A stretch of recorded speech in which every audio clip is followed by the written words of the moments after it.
pour la première fois, vous confiez quelques histoires de famille. Votre sœur Véronique, est-ce que j'ai le droit d'en parler, qui s'est convertie au christianisme?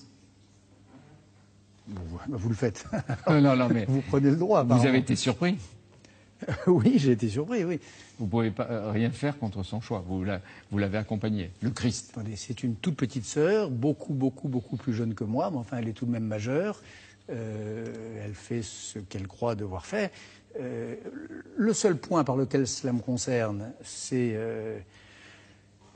D'abord, il y a des questions Moi, je suis je suis juif et très profondément juif, et mon judaïsme, c'est une manière d'être fidèle à une certaine transmission. Donc, et universalité aussi. Oui, mais transmission, universalité, ça va de soi. Ça, voilà.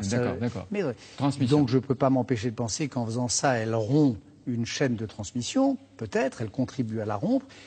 Et puis, il se trouve que ça correspond avec le moment où je suis en train de me débattre. Cette petite sœur, elle s'appelle Véronique. C'est ma sœur, fille de mon père et de ma mère. Elle s'appelle Véronique. Et j'apprends sa conversion au moment où je suis en train de courir les musées de France et d'Europe à la recherche de portraits de Véronique. Les Véroniques, c'est-à-dire ces jeunes juives présentes à la 6e station du Calvaire du Christ, lui tendant un linge et voyant son visage, l'essuyant et voyant le visage christique s'imprimer sur ce linge. Pour moi, cette affaire-là est capitale parce que c'est le moment où l'image de diabolique qu'elle avait tendance à être devient sainte. C'est le moment où de démoniaque qu'on l'a considérée, elle devient bonne.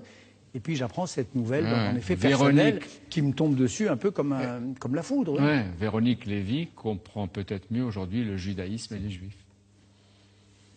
Bon.